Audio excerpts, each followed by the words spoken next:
Salut à tous et bienvenue sur la chaîne Le Coach. Dans cette vidéo, nous allons faire l'analyse de la finale de l'Europa League qui s'est conclue par la défaite de l'invincible Leverkusen de Xabi Alonso contre l'Atalanta Bergame de Gasperini sur le score lourd de 3-0.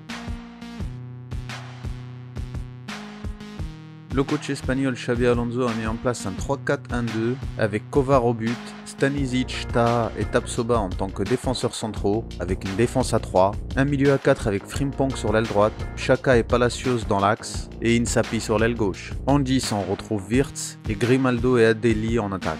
Dans le jeu, Grimaldo se replacera en tant qu'arrière gauche et de son côté Frimpong montera en attaque pour se transformer en un ailier droit. De son côté, le coach italien Gasperini a mis en place un 3-4-3 avec Musso au but, une défense à 3 avec Jim City, Eyen et Kolasinac.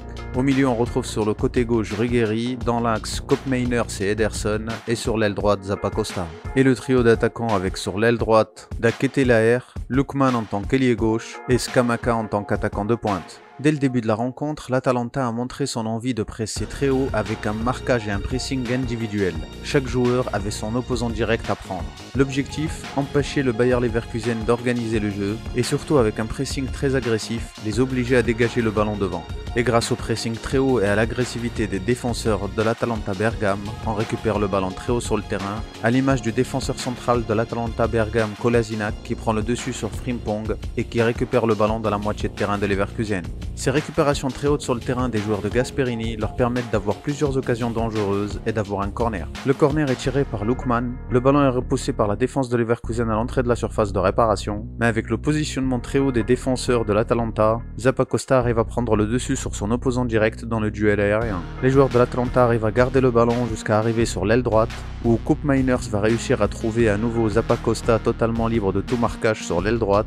Normalement c'est Wirtz qui aurait dû suivre Zappacosta et le prendre au marquage. Zappacosta déborde sur le côté droit et comme on le voit sur cette image, l'attaquant Lookman qui avait tiré le corner s'est totalement fait oublier sur son côté et se trouve totalement libre dans le dos de Palacios. Zappacosta réalise un centre à ras de terre au point de pénalty. Lookman fonce vers le ballon pour passer devant Palacios qui n'a pas pris l'information dans son dos. Lookman reprend le centre d'une frappe et envoie le ballon au fond des filets. 1-0 pour l'Atalanta Bergame. Le pressing collectif et individuel mis en place par le coach italien Gasperini sur les joueurs de Leverkusen est un véritable calvaire pour eux. Ils ont énormément de mal à s'en sortir et à trouver leurs coéquipiers.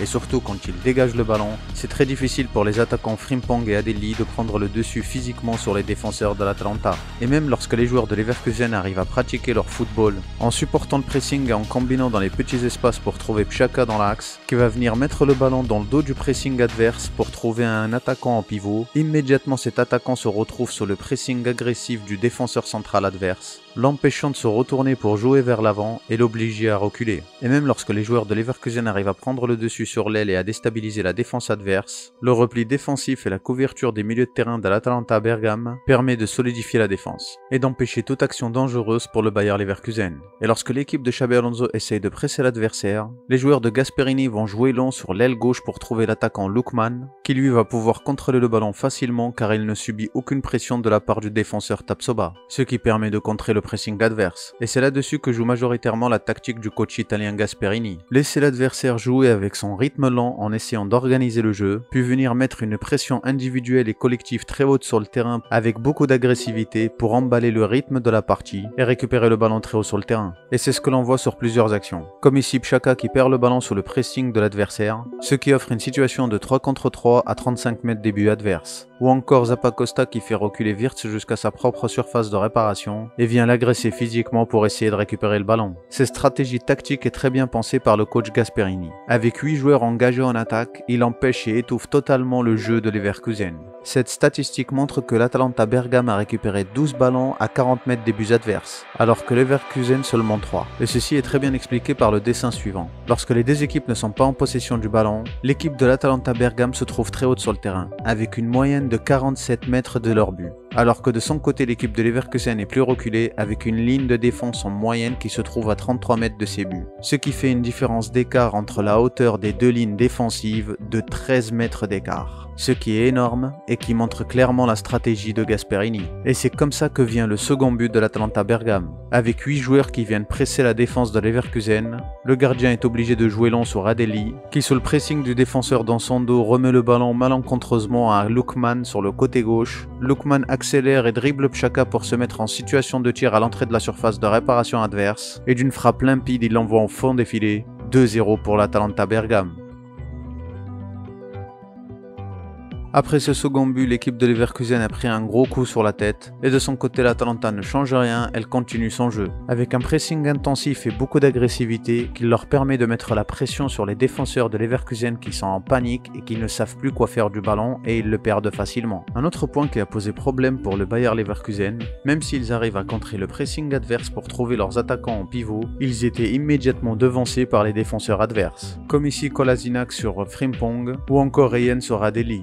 L'agressivité défensive mise en place par les défenseurs de l'Atalanta Bergame empêche les attaquants de Leverkusen de servir de pivot et perdent facilement le ballon, ce qui empêche toute possibilité à Leverkusen de faire progresser le ballon vers l'avant. Comme on le voit ici, malgré sa vitesse impressionnante, Frimpong n'arrive pas à prendre le dessus sur le défenseur Rugri car il est totalement accroché. La seule véritable occasion qu'a réussi à avoir le Bayer Leverkusen en première mi-temps vient d'une combinaison de passes sur l'aile gauche avec Grimaldo où Koopmeiners n'a pas suivi et Grimaldo est lancé dans le dos de la défense dans l'espace libre lui offrant un 1 contre 1 avec le gardien adverse, mais Grimaldo rate son lob, c'était une occasion de relancer le match. Face à cette situation, Xabi Alonso sait qu'il a besoin d'un réel pivot et il décide à la mi-temps de faire rentrer Boniface à la place d'Adeli. L'équipe de Leverkusen revient booster à bloc et montre une agressivité plus importante qu'en première mi-temps, récupérant ainsi le ballon très haut sur le terrain. Avec l'entrée de Boniface, Leverkusen arrive à sortir facilement le ballon et contrer le pressing de l'Atalanta, car Boniface sait garder le ballon en usant son physique pour bloquer le défenseur adverse et lancer ses coéquipiers en attaque.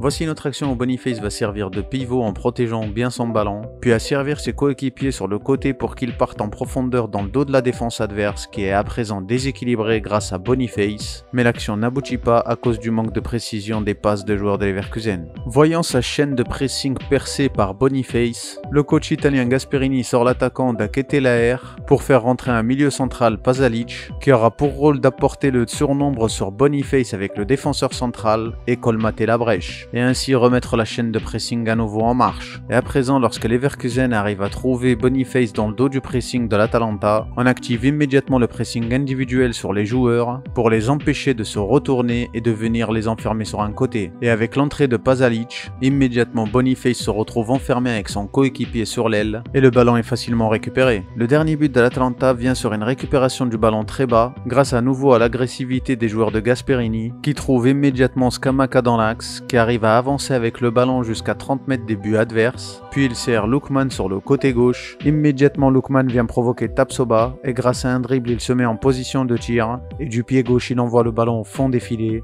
3-0 pour l'Atalanta Bergame. Pour conclure, il n'y a pas eu match entre les deux équipes. Xabi Alonso a fait une grande erreur en faisant jouer Adeli et Frimpong en tant qu'attaquants pour servir de pivot. À cause de leur manque de physique et de puissance, ils n'ont pas pu aider leur équipe pour servir de pivot, temporiser et garder le ballon, surtout quand ils ont face à eux des défenseurs très costauds et très agressifs. De son côté, le coach italien Gasperini a réalisé une réelle masterclass tactique, en étouffant totalement le jeu du Bayer Leverkusen. Grâce au pressing intensif et à une agressivité importante sur le porteur du ballon, cela a changé le tempo du jeu et obligé les joueurs de Leverkusen à jouer à un tempo auquel ils ne sont pas habitués, et tout cela sans avoir la possession du ballon. Gasperini a appliqué la citation de football qui dit « Une finale ne se joue pas, elle se gagne ». Le coach italien Gasperini rentre dans l'histoire du club de l'Atalanta en les faisant gagner leur premier trophée européen et aussi son premier trophée majeur en tant qu'entraîneur. Si le contenu vous a plu, n'hésitez pas à partager, à liker, c'est important pour la réussite de la chaîne. Et moi je vous dis à dans une prochaine analyse et une prochaine vidéo. Ciao!